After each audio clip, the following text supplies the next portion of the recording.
Ini ada jadi top 20 itu, ada 3 bergabung di grup B. Iya, tapi kita juga tahu bahwa untuk ranking itu tidak selalu mencerminkan kualitas tim. Maka itu jangan terbuai dengan ranking dan lain-lain. Jangan-jangan ada apa ya? Ada sweet revenge ya? Ada kemarahan yang ditumpahkan di lapangan ya? Pasti ada. Gue bilang pemain bola ini kan juga manusia, juga emosional. Kalau ada beberapa pemain yang merasa dizolimi oleh powerful country kayak Inggris, kayak Amerika, pasti ada emosinya. Jadi kalau gue bilang kemungkinan besar ya Inggris kalau nggak lolos ke laut aja, jadiin ormas aja itu. Kemungkinan besar Inggris kan lolos. Nah, runner up ini yang seru. Nah, sekarang drawing di Piala Dunia itu bisa dibilang cukup merata. Hanya satu grup yang agak berat itu G atau F, lupa gue.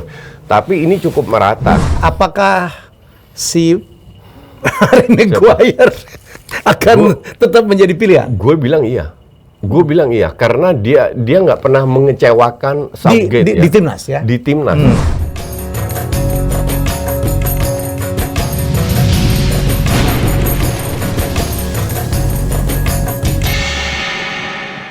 Ya, jumpa lagi dalam acara Jas Haye bersama saya dengan Opa, dia ngomong bilang Opa, Koci Justin Laksana dalam obrolan Bapak Jas Haye episode khusus Road to Qatar. Ini auranya perang banget nih ya. Ya, betul. Dan justru indahnya sepak bola kan di situ. Mereka di luar boleh ribut-ributan, embargo lah, apalah. Tapi dalam sepak bola semua sama. Nanti kita bahas grup B. Ada negara yang masih berseteru tapi mereka harus tetap bermain. Saya nggak tahu nih, ada ban, ada tangki. Ini kenapa? Karena Qatar ya, Coach ya? Penghasil minyak nih. Ini karena Qatar penghasil minyak. Cuman bannya aja gue nggak ngerti ya. Lo kesana perlu ban. Oh gitu. Ban itu yang menghabiskan minyak. Itu hubungannya. Ini kita ilmu cocokologi. Oke, kita akan bahas grup B setelah minggu lalu kita membahas grup A. Terima kasih cukup banyak ya yang merespon dan kita akan ngebahas ya obrolan saya dengan Coach. Kita bahas grup B. Grup B itu ada 4 negara ya Coach. Ada Inggris, kemudian ada Wales, Amerika Serikat dan Iran. Ya. Kita mulai di mana dulu? Inggris dong. Inggris boleh. Inggris. Oke, kita buka ini dia. Inggris, Iran, USA dan Wales. Ini peringkatnya mengerikan juga ya, karena Inggris itu adalah peringkat 5. Kemudian, Amerika itu peringkat 15 Coach. 15. 14 atau 15? Wales 19 ya. Wales 19. Ini ada jadi top 20 itu, ada 3 bergabung di grup B. Iya, tapi kita juga tahu bahwa untuk ranking itu tidak selalu mencerminkan kualitas tim. Maka itu jangan terbuai dengan ranking dan lain-lain. Tapi kalau gue bilang ini salah satu grup yang cukup seru karena ya mungkin Inggris di atas kertas. Tapi gue juga masih ingat sekitar 8 tahun yang lalu atau 12 tahun yang lalu Inggris itu tersandung sama Amerika. Mereka nggak bisa menang. Jadi gue lihat negara kayak Wales sama Amerika bisa menjadi batu sandungan. Bisa menjadi batu sandungan dalam arti apakah Inggris tidak kehilangan poin karena mereka harus jadi juara grup ketemu runner up. Kalau mereka jadi runner up ada kemungkinan ketemu tim yang kuat. Jadi Inggris apapun at all cost Inggris harus memenangkan semua pertandingan. Jangan melupakan Iran karena mereka bermain di iklim yang mungkin lebih cocok ya dibandingkan dari 3 negara yang lain. Betul sekali dan Iran ini kan sering kali ikut pion dan seringkali tidak perform. Nah mungkin sekarang waktunya bahwa mereka menunjukkan mereka bisa perform karena didukung oleh gue nggak tahu apakah dari area yang sama Timur Tengah yang mungkin dapat dukungan dari penduduk Qatar dengan doanya gitu. Iya, dengan doanya. Kayak U16 kan menang karena doa katanya. Ya, apalagi kalau mereka ketemu Amerika kan. Amerika kan lagi. Banyak yang nggak suka Amerika. Oh iya, bukan banyak lagi loh perseteruan. Apalagi di Iran itu masih di-ban. Ya, masih di-ban oleh Amerika Serikat. Dan oleh Eropa kan banyak juga nggak kerja sama dengan jangan-jangan dan di sini ada Wales juga sama Inggris. Jangan-jangan ada apa ya? Ada sweet revenge ya, ada kemarahan yang ditumpahkan di lapangan ya? Pasti ada. Gue bilang pemain bola ini kan juga manusia, juga emosional. Kalau ada beberapa pemain yang merasa dizolimi oleh powerful country kayak Inggris, kayak Amerika, pasti ada emosinya. Kan sekarang masalahnya sepak bola itu kan ada aturan mainnya. Selama mereka bermain dalam koridor ya nggak ada masalah. Kan ada wasit. Cuman kembali lagi sinergi antara keinginan untuk balas dendam sama kualitas sama kepintaran kebijakan untuk bermain. Apakah Iran bisa? Tapi gue tidak menempatkan Iran sebagai pasti nggak lolos atau pasti belum tentu. Nggak, gue bilang belum tentu. Bahkan perbedaan antara terutama Amerika, Iran sama Wales itu tipis sekali. Jadi kalau gue bilang kemungkinan besar ya Inggris kalau nggak lolos ke laut aja, jadiin ormas aja itu. Kemungkinan besar Inggris kan lolos. Nah, runner up ini yang seru. Runner up ini yang seru. Apakah 1 dari 3 kalau Anda kemungkinan sama besar? Anda tanya gue nggak bisa jawab. Karena kemungkinan semua punya peluang lah dari. Karena saya ngelihat ya bahwa ada semangat, kadang-kadang spirit tambahan untuk pemain. Secara kualitas mungkin kalah, tetapi karena nafsu dizolimin. Karena ingat sekarang Iran kalau saya lihat itu melawan negara-negara yang musuhin dia nih. Ya betul. Amerika Serikat, Inggris, dan Wales itu kan Inggris juga. Ya gabungan dari Great Britain. Jadi kalau mereka bisa memupuk itu, jadi ada kebencian tapi sweet revenge. Dalam batas sportivity bahaya. Sama kayak Korea menang lawan Jerman kan. Di walaupun Sintayong Korea nggak lolos juga. Tapi Son pernah mengatakan bahwa dia sebelumnya kan sebelum ke Inggris kan main di Leverkusen. Dia merasa sering diperlakukan tidak etis oleh fans sana, dan dia merasa ini sebagai balas dendam untuk mencetak gol ke gawang Jerman. Nah, ini bisa diambil sebagai salah satu motivasi lah untuk para pemain Iran kalau mereka mau tunjukkan, karena di dunia nyata, di dunia politik mungkin mereka nggak menang karena tapi di lapangan belum tentu mereka nggak bisa menang. Jadi ini grup yang untuk gue cukup menarik ya. Tumben si coaching nyebut Son. Gue selalu objektif. Emang dia bukan pemain badminton? Dia calon pemain badminton. Bang Jobong kali ya. Oke, inilah obrolan bapak-bapak. Nggak konsisten dia. Kemarin dia bilang main badminton. Oh, calon. Sekarang masih berusaha untuk main bola. Kemarin dikantongin Rhys James. Tapi nanti kita bahas di jasa saya. Top scorer Inggris loh kemarin. Nak aja lu. Oke, kita mulai dulu dari Inggris ya. Beringkat kelima di rank FIFA. Walaupun kata coach itu nggak ada hubungan. Tidak menggambarkan kekuatan tim. Ingat ya, Belgia itu nomor 1 bertahun-tahun, ranking 1 bertahun-tahun tapi nggak pernah juara. Betul ya? Jangan juara, final aja nggak masuk.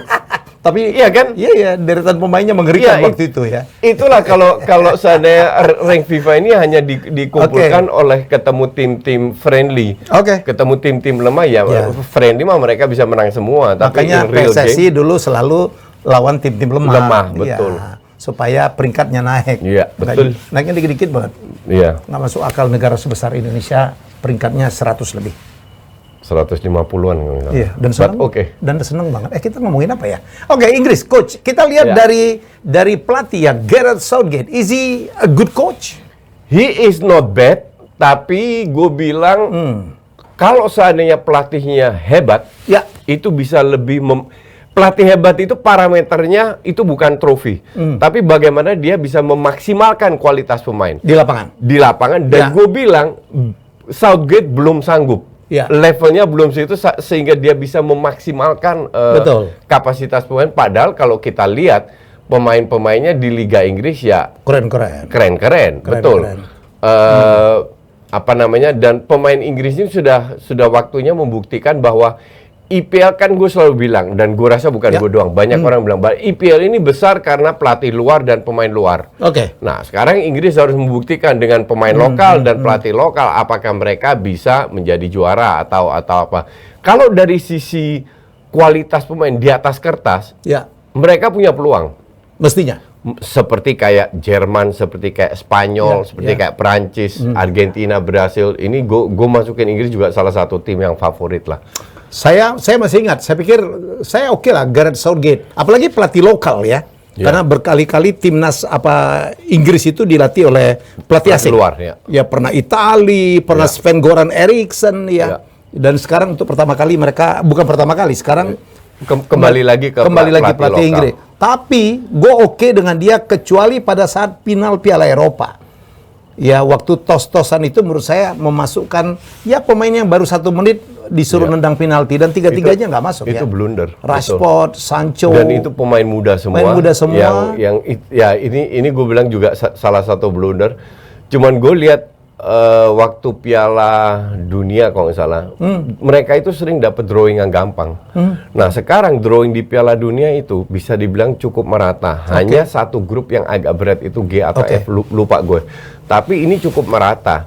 Jadi kalau seandainya Inggris juara grup atau runner-up, kemungkinan besar ketemu tim besar di per-8 final atau di perempat final itu besar. Nah, disinilah semua tim, which is good gue bilang, dengan grup yang lebih merata, biar yang favorit-favorit menunjukkan mereka bisa lolos. Jadi turnamen ini akan lebih seru daripada kayak Piala Eropa kemarin, Jerman, Prancis, Portugal satu grup. Kan ada yang nggak lolos, ya kan? Dan itu dan tenaga mereka terkuras di group stage. Kalau sekarang harusnya menjelang ke perempat final, semifinal, final itu akan lebih seru. Coach, siapa yang akan menjadi pemain kunci untuk tim Inggris, Coach? Gue bilang Kane ya. Kane di depan ya. Kane itu punya peran penting ya kayak kemarin. Harry Kane, kita lihat lawan Chelsea, Harry Kane itu praktis 90 menit nggak kelihatan. Tapi he needs only one moment untuk bisa cetak gol. Enough. Ya. Jadi Harry Kane cuman sekarang tandemnya itu bukan Son.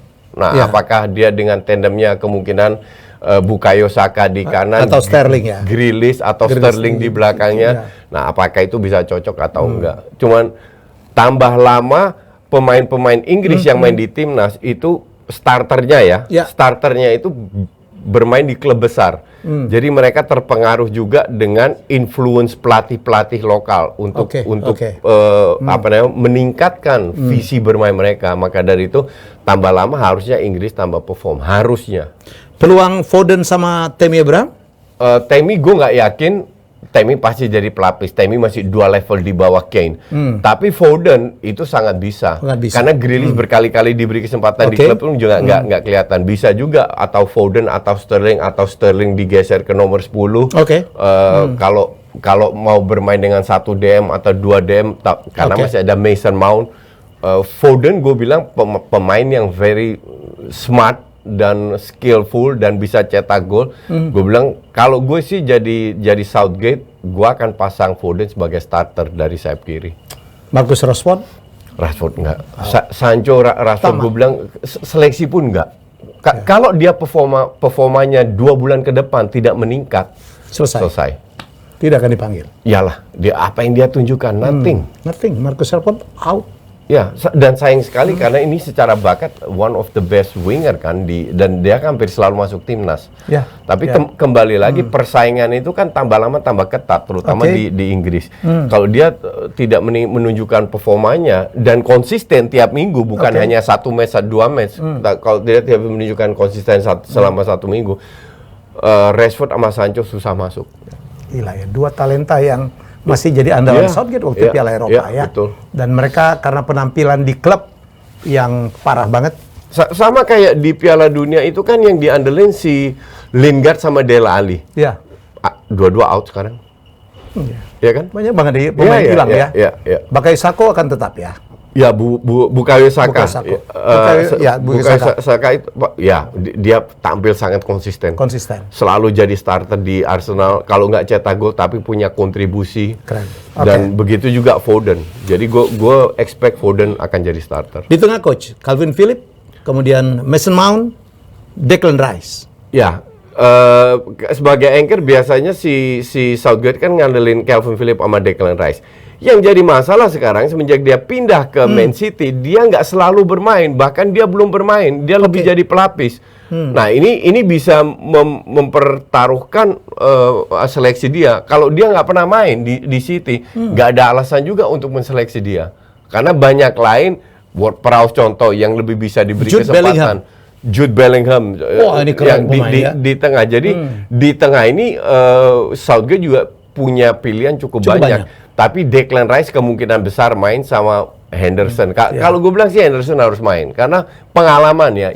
You cannot rely on only youngsters. Perlu kapten ya. Apalagi kalau Bukayo Saka main, Foden main sebagai starter kayak anak-anak muda semua ya. Anak-anak muda dan butuh seorang leader di tengah dan itu Henderson.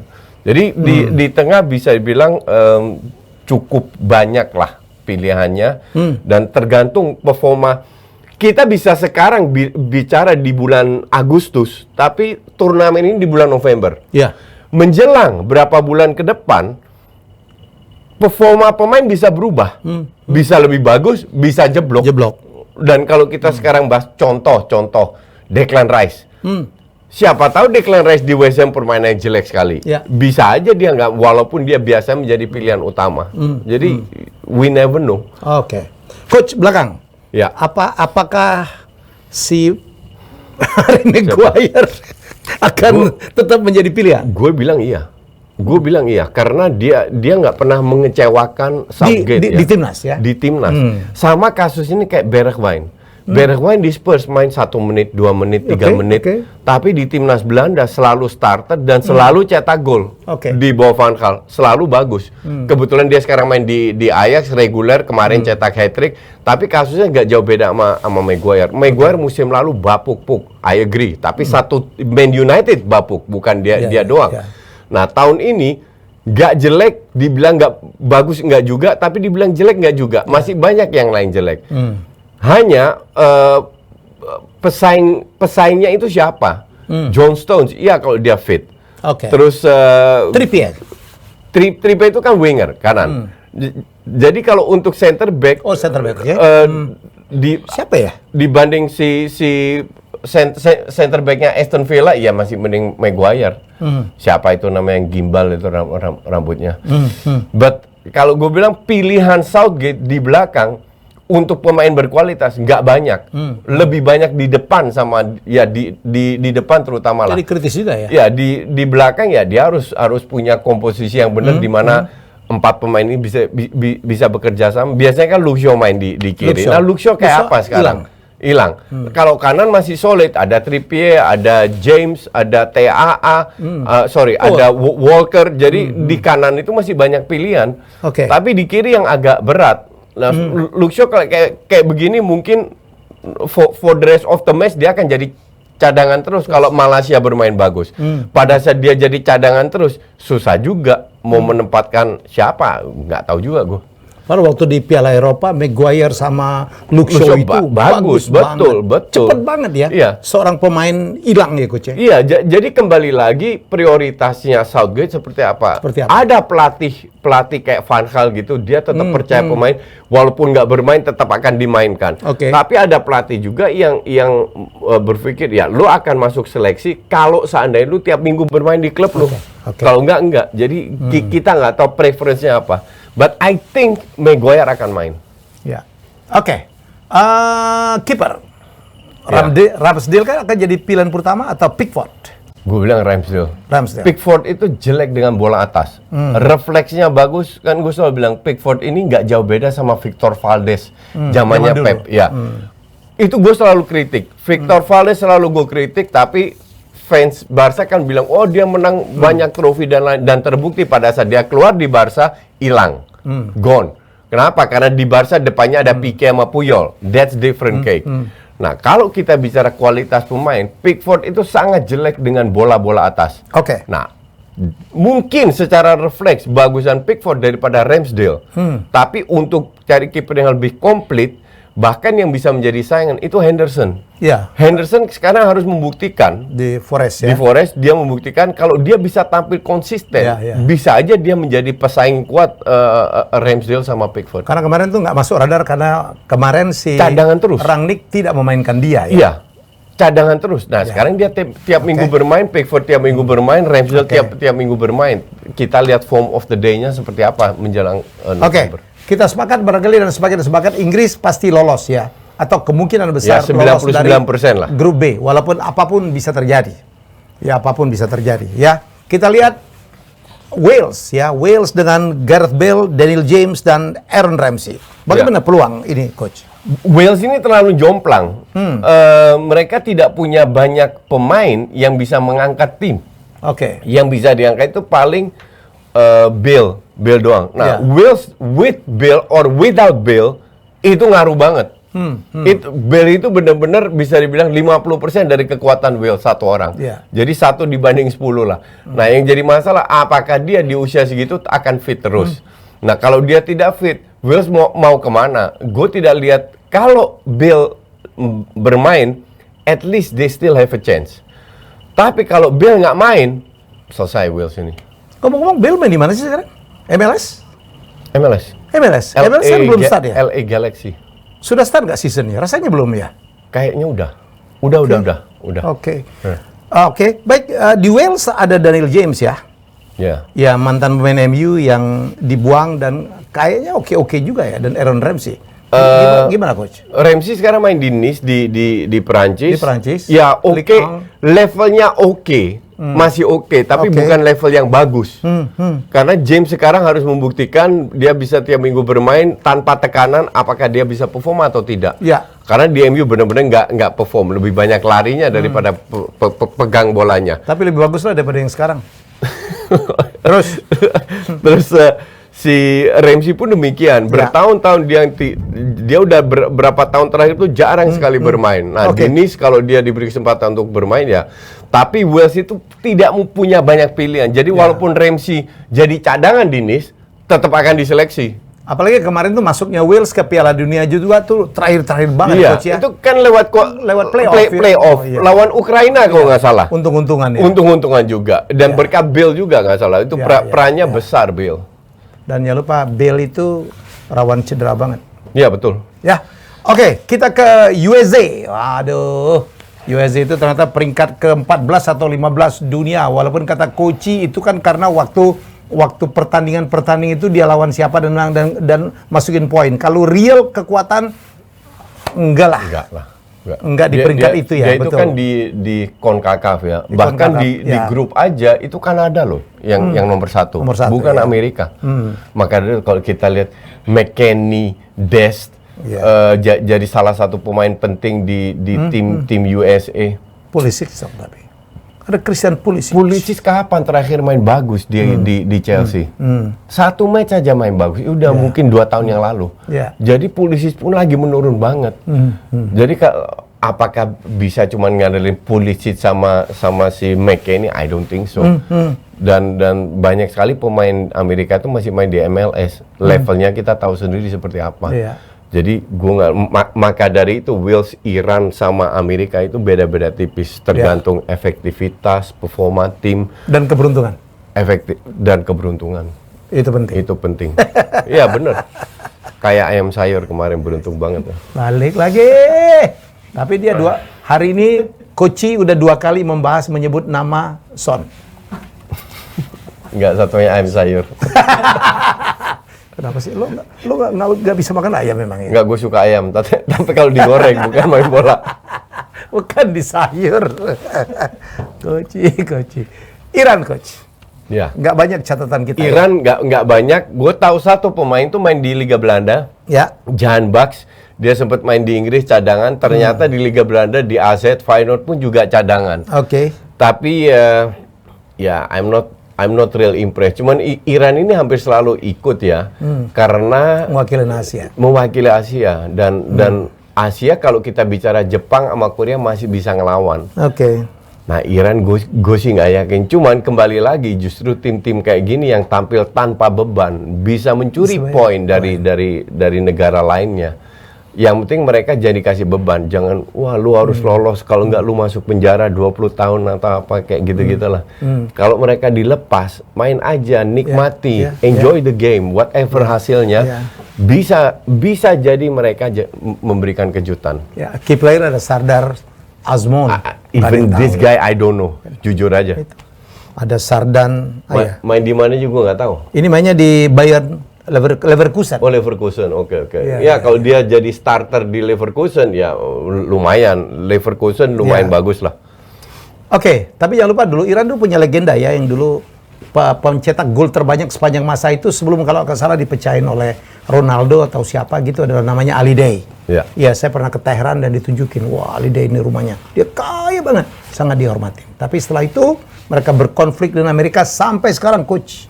Ya. Dan kita tidak tahu apa yang terjadi ya. Tidak terjadi karena Anda kalau pernah ke Iran, kredit card nggak laku, ya kan? Anda nggak bisa bertahan, perbankan nggak ada juga. Saya pernah ke Iran. Pernah. Dan itu benar-benar ya kota yang terisolasi dari influence Barat. Iya, ya. Memang diisolasi, di ban. Iya. Ya, jadi tapi mereka survive. Sekarang aja mereka ngeluh karena mereka makannya roti dan harga gandum naik 3 kali lipat. Oke, jadi kalau kita prediksi ya menurut Koci ya 99,99% Inggris akan lolos, tapi runner up-nya peluangnya sama. Ya, betul. Mungkin Wales lebih berpeluang dikit ya, mungkin. Ya. Mungkin dari sisi pengalaman, dari sisi tactical, harusnya Wales bisa menerapkan itu, mengalahkan Amerika sama Iran dengan murni pengalaman, dan kalau Bale on fire sangat bisa Wales lolos. Dan jangan lupa pemain-pemainnya yang pemain Wales itu banyak yang bermain di Liga Inggris dan liga-liga yang lebih bagus dibandingkan dengan pemain-pemain dari USA, apalagi pemain dari Iran. Apakah kita lihat ya bagaimana apa perkembangannya, nonton terus Just Haye episode spesial Road to Qatar. Jangan lupa, terima kasih. Next Parabola, Anda kalau mau nonton Piala Dunia, silakan berlangganan Next Parabola. Thank you, Coach. Thank you. Ya, kita jumpa lagi episode minggu depan. Kita akan bahas grup C. Dan jangan lupa, ya setiap Jumat ada Just Haye regular. Rame nih. Ya siap-siap. Lihat aja deh. Banyak hal yang berkembang di Liga Inggris dan juga di Italia udah main, kemudian Spanyol udah main yang bisa kita bahas ya. Kita jumpa lagi dengan saya dan Koci di episode selanjutnya. Bye-bye.